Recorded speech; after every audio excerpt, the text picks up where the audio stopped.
নজরুল জয়ন্তী আপনারা জানেন যে একটা বিশেষ সময় এসছে আমাদের ইতিহাসের। ৫ই আগস্টের পরে আমরা একটা নতুন অধ্যায়ে প্রবেশ করেছি বাংলাদেশের। এবং আপনারা যদি গত জুলাই মাস জুড়ে আন্দোলনের দিকে তাকান, আপনি দেখবেন যে নজরুল কীরকমভাবে প্রাসঙ্গিক হয়ে উঠেছিল। আপনি দেয়ালের চিকার দিকে তাকালে দেখবেন ওনার কবিতা, গান সেগুলো কীভাবে ব্যবহৃত হয়েছে সেটা দেখবেন।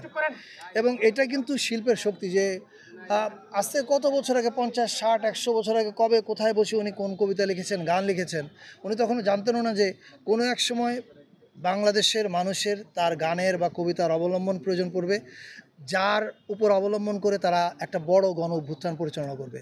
এবং এটি হচ্ছে শিল্পের শক্তি এবং নজরুলের শক্তি। আমরা খুবই আনন্দিত যে নজরুলের জয়ন্তী এবার জাতীয়ভাবে প্রত্যেকবারই হয়, এবারও হচ্ছে। এবার কুমিল্লাতে একটা হচ্ছে, ত্রিশালে একটা হচ্ছে, দুই জায়গাতে হচ্ছে। এবং এটার প্রবন্ধ পড়ার জন্য এসছেন সলিমুল্লাহ খান, আপনারা সবাই তাকে জানেন, আলোচনা করবেন শিকদার ভাই, শিবলি ভাই, আরও অনেকেই। আমরা শুধু একটা কথা বলতে চাই যে আমরা অনেক কাল সিলেক্টিভ ইতিহাস চর্চা করেছি।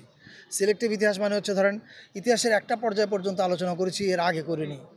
এটা আমার মনে হয় দূর করা উচিত। এটা দূর করলে নজরুল এবং নজরুলের প্রাসঙ্গিকতা মনে হয় এই বাংলাদেশের বা ভারতবর্ষের রাজনীতির ক্ষেত্রে অনেক প্রাসঙ্গিক হয়ে উঠবে। এটুকু আপাতত।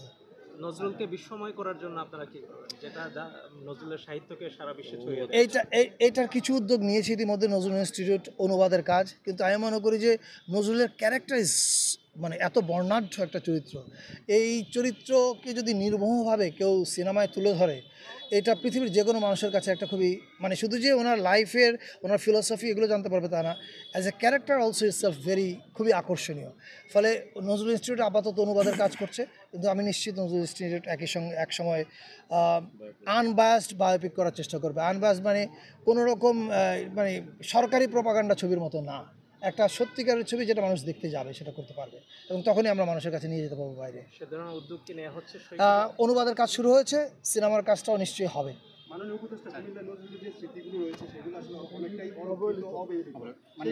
অনেকাংশে অবহেলিত, নার্গিসের স্মৃতি মুছে যাচ্ছে। চতুর্থবারের মতো কুমিল্লা পালিত হচ্ছে। এবং আমি জানি, আমি নিজে, আমারই আপনার যে অভিযোগ, এই অভিযোগটা আমারও নিজেরও। আমাদের স্বভাব হচ্ছে আমরা কোনো কিছু সংরক্ষণ করি না, আমরা শুরু করি, এরপরে আর ওটা ধরে রাখি না।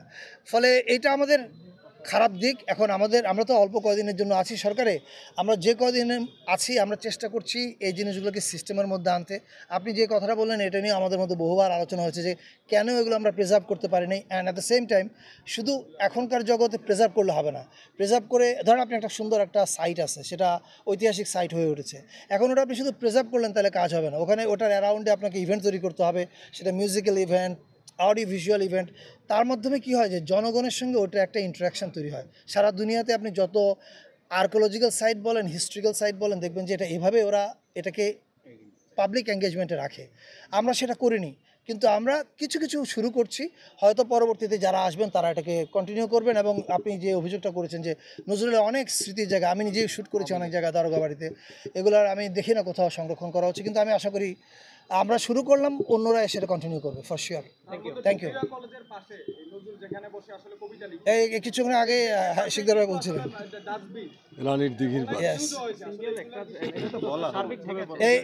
এটাই বললাম যে অনেকগুলো জায়গা এখনও বিশৃঙ্খল আছে, আমরা এখনও সেটাকে শৃঙ্খলার মধ্যে আনতে পারিনি। তবে আসার কথা হচ্ছে যে আমাদের ক্যান্সারটা কোথায় এটা আমরা বলছি, এটা আমরা ডিটেক্ট করতে পেরেছি।